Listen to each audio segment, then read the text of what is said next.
The man opened his eyes, but there was nothing.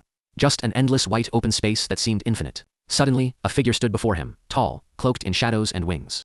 Name, the figure demanded. Its voice was deep and cold. The man straightened, brushing the dust from his long robe.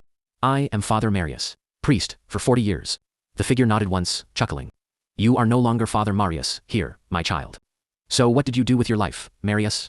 I lived in your name, Marius replied quickly. The figure interrupted. No, I am not him.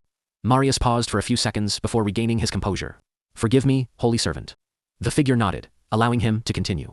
Every dawn, I praised him. Every dusk, I knelt in devotion. I denied worldly pleasure. I kept the people pure. He smiled, trembling with reverence. I guided them away from temptation. All of it, in his name. The figure tilted its head. My note here says that you did some executions. Tell me one of those. Marius flinched.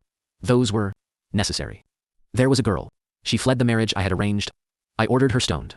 Out of mercy, truly. Silence. The angel opens another page of his note. And here, you let hundreds die from a plague. Yes, holy servant. I believe suffering was a test from him. If so, isn't intervention a blasphemy? The figure's wings twitched, like breath over blades. Tell me about that time you burned a village. They refused the word when my messengers were sent. Marius said with a crack in his voice. I thought it would prove our devotion. Fire cleanses, doesn't it? Still, the figure replied with silence. Marius continued, now with a more confident tone.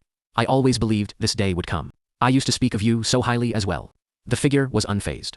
Golden rivers, eternal feasts, gardens untouched by time. I made all the sacrifices for that place. The figure stepped forward. Its presence pressed against him like a mountain. You desire the paradise. Yes, Marius whispered, eyes gleaming.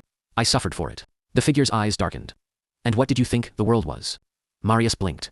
A test. A place of temptation to be endured. The figure exhaled a low, echoing sound, something between a sigh and a laugh. You let sufferings happen, it said. And now you thought that earned you paradise? I followed the scriptures. No, the figure said, soft but firm. You followed what you wanted them to say. Marius shook his head. His lips were trembling. But I was promised a reward.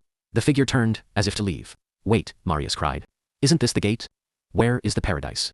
The figure paused, looked over its shoulder, and smiled. For the first and final time. You were already there, said the figure. And you wasted it. Then the figure vanished into the light, leaving Marius in the endless white silence,